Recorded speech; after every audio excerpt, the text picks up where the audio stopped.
ඔබත් මුදල් ආකර්ෂණය කරගන්න කාන්දමක් වන්න. Law of Attraction. විශ්ව ආකර්ෂණ නීතියේන වැදගත්ම සහ අපි කවුරුත් කතා කරන්න කැමතිම ආකර්ෂණ නීතිය තමයි මුදල් ආකර්ෂණය සම්බන්ධව ඇති විශ්ව නීතිය.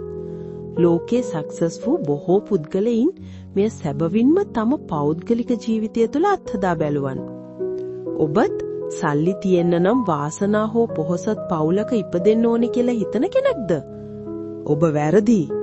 සල්ලි තියෙන පොහොසත් කෙනෙක්ගෙන් අහලා බැලුවොත් ඔවුන් කියයි ඔවුන් කළ කැපකිරීම සහ උත්සාහයන් ගැන. ඒ අතරින් මේ ආකර්ෂණීය නීතියත් එකක්. එසේනම් අපිත් මේ තුنين මුදල් ආකර්ෂණය කර ගැනීමට උත්සාහ දරමු. සියල්ලට පෙර මනස හදාගමු. බොහෝ පුද්ගලයන්ට මුදල් සම්බන්ධව ඇත්තේ ඊටමත් ඍණාත්මක ආකල්පයක්. සත්‍යයක්වත් ඉතුරු වෙන්නේ නැහැ, වියදම් වැඩි, ආදායමක් නැහැ, සල්ලි රැඳෙන්නේ නැහැ, සල්ලි නැති අපිට ඕවනම් හීන තමයි යනාදී වශයෙන් මුදල් සම්බන්ධව නොයෙකුත් මැසිවිලි ඔබේ මනසෙත් ඇති. මුදල් ආකර්ෂණය කරගන්න ඇති පළමු නීතිය නම් මෙම ඍණාත්මක ආකල්ප මුළුමනින්ම දොරස් කිරීමයි. එවිට ඔබට මහත් සැනසිලිදායක බවක් දැනේවි. මෙම නීතිය මුදල් ආකර්ෂණයට පමණක්ම නොව ජීවිතයේ අන් සීළු අවස්ථාවන්ටද ප්‍රායෝගික නීතියකි. පොහොසත් මනසක්. සැබවින්ම ඔබ පොහොසත් නොවෙන්න පුරුවන්.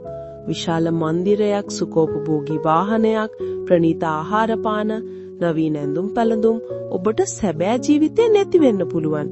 නමුත් ඔබට ඔබේ මනස එවන් සුඛෝපභෝගී දිවියක් ගෙවන අයෙකුගේ ආකාරයට සකසාගත හැකියි. එලෙස මනසින් පොහොසත් ඔබ දිනක සැබවින්ම පොහොසත් වනවා නිසැකයි. ලැබෙන්නට පෙර විශ්වාස කරන්න. කුඩා කාලේ පටන්ම අපි පුරුදු වුණේ දෙයක් ලැබුණට පස්සේ ගැන විශ්වාස කරන්න. නමුත් විශ්ව ආකර්ෂණ නීතිය අපිට උගන්වන්නේ ලැබෙන්නට පෙරම විශ්වාස කරන ලෙසයි. මේ ලෝකයේ සාර්ථක වීමට ඇති ප්‍රබලම බාධකේ නම් සැකයයි, අවිශ්වාසයයි. අපිට අපි ගැනම විශ්වාසයක් නැති නිසා සිහිනමවන්න පසුගාමී වන ප්‍රමාණය වැඩි. ආකර්ෂණ නීතිය ඵලදායී කර ගැනීමට නම් ඔබ කල යුතු පළමු දෙය විශ්වාස කිරීමයි. සැකය දුරින් දුරු කිරීමයි. ඔබට ඇති මුදල් ප්‍රශ්න ඔබ අමතක කරන්න. ඔබට මුදල් ගොඩක් ඇතයි සිතමින් එවිට ඔබ ගෙවන ජීවිතයේ විශ්වාසයෙන් යුතුව මනසින් දකින්න. නැවුම් බලාපොරොත්තු වලින් මනස පුරව ගන්න. ඔබ පිළිබඳව විශ්වාසයෙන් යුතුව කෝටිපති සිහින දකින්න ඉක්වන්න. පොඩි දෙයකින් පටන් ගන්න. ලොකු දේවල් ආකර්ෂණය කරගන්න උත්සාහරන් ඒ සාර්ථක නොවෙනකොට નિરાයාසයෙන්ම ඔබ බලාපොරොත්තු රහත අයෙක් බවට පත්වේවි. එබැවින් මුලින්ම ඔබ ඊටමත් සුළු දෙයක් ගැන විශ්වාසයෙන් බලාපොරොත්තු වන්න. ඒ ගැන විශ්වයට කියන්න. ලැබුණු බව විශ්වාස කරන්න. ඒ මොහොත මනසින් දකින්න. අවසානයේ ඔබ දිනනව නිසකයි. මුදල් පරිත්‍යාග කරන්න. ඔබට පරිත්‍යාග කරන්න තරම් මුදල් නැති බව සිතෙන්න ඇති. නමුත් හැකි පමණින් මුදල් පරිත්‍යාග කරන ඔබ નિરાයාසයෙන්ම මුදල් ඇති අයෙක් බවට මනස පිළිගනි. මන්ද මුදල් පරිත්‍යාග කරන්න තරම් ඔබට මුදල් ඇති බවට මනසට යන ධනාත්මක පණිවිඩය ඊටමත් ප්‍රබල එකක් වන නිසා වෙනි. ඔබ කාන්දමක්. මේ ලෝකේ සම්පත් වලින් පිරුණු තැනක්. සම්පත් හිඟක් ඇත් නෑ. නමුත් ඒ බෙදී යාමේ යම් විෂමතාවයක් පමණක් පවතිනවා. උත්සාහය කියන්නේ මෙම විෂමතාවය දුර්වල වීමට ඇති හොඳම විසඳුමක්. ඉතින් අපි නොපමා උත්සාහ කරමු, විශ්වාස කරමු. එමෙන්ම ඔබ කාන්දමක් බවට සිතන්න.